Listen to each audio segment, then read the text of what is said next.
By inspection, decide which of the above patterns generate a geometric sequence. Draw the next pattern of those that are geometric. So starting with pattern C. We can see if we highlight the entire shape, we have term 1, and that represents 1 or 100%. And then we're going to move to the next biggest shape, which is the rectangle on the left-hand side. And hopefully you can notice that that is half of the original shape. So that's half of 1.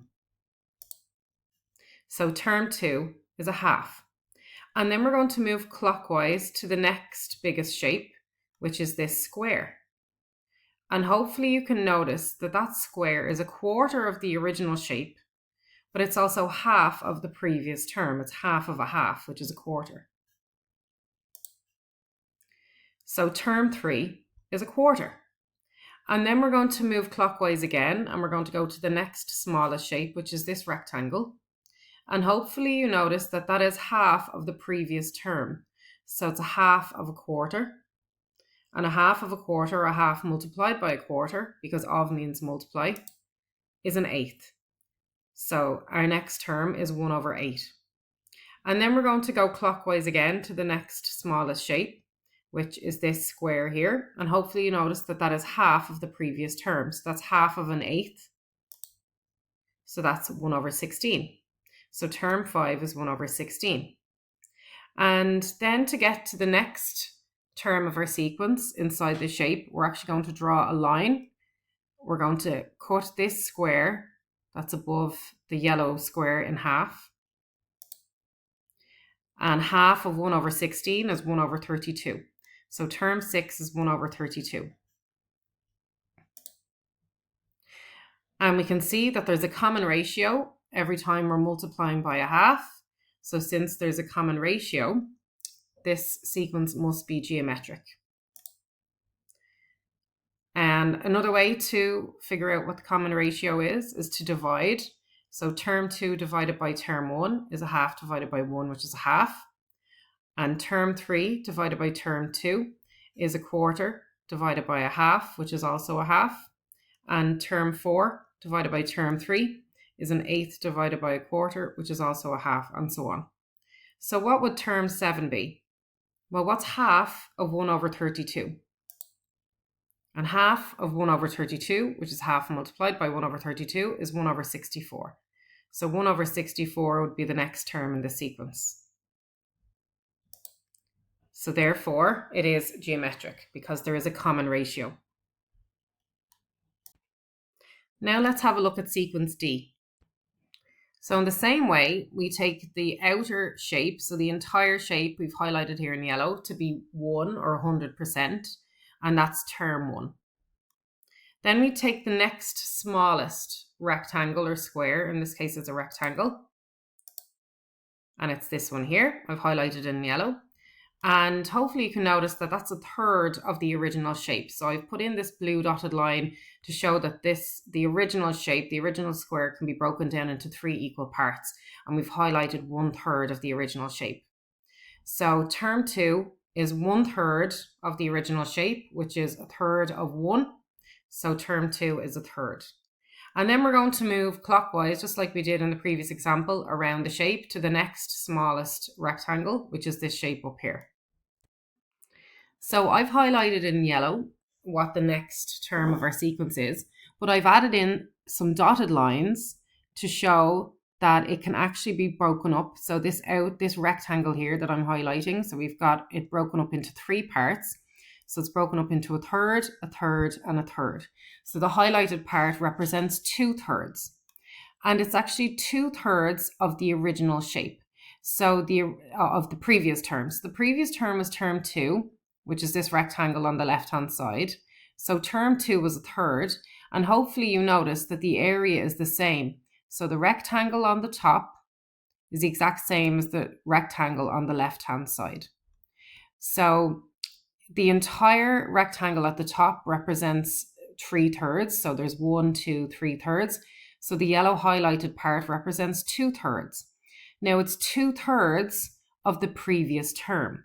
So it's 2/3 of term 2. And term 2 was a third, so 2/3 of a third is 2/9. So term 3 is 2/9 because it's 2/3 of the previous term.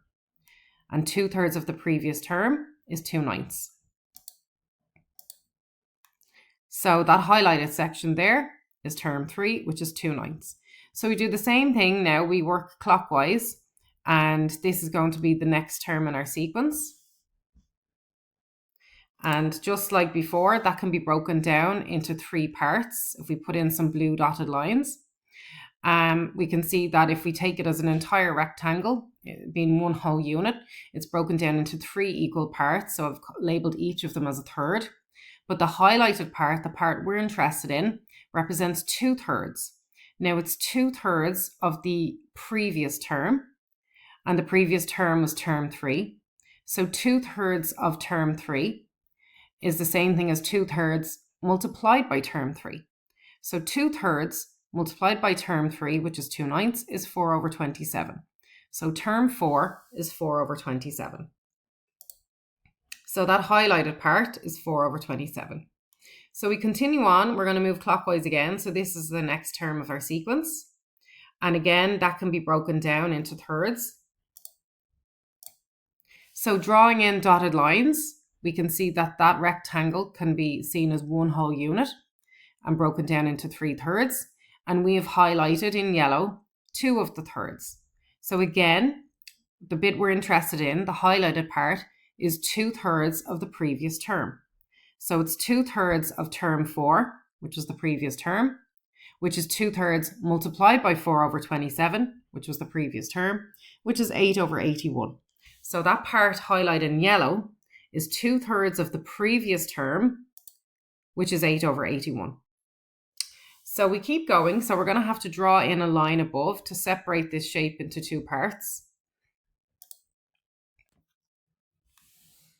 And if we add in our dotted lines again, we can see that the part highlighted in yellow is 2/3 of this whole rectangle. So it's 2/3 of the previous term. So the bit we're interested, highlighted in yellow, is 2/3 of the previous term, which is 2/3 of term 5. And term 5 was 8/81. So 2/3 multiplied by 8/81 is 16/243. So term 6 is 16/243. So the bit highlighted in yellow is 16/243. So what would term 7 be? So press pause and have a go at it yourself. And when you're ready for the answer, press play. So term 7 would be 2/3 of the previous term. So 2/3 of 16/243, which would be 32/729. So the next term of our sequence, term 7, would be 32/729. So is this sequence geometric?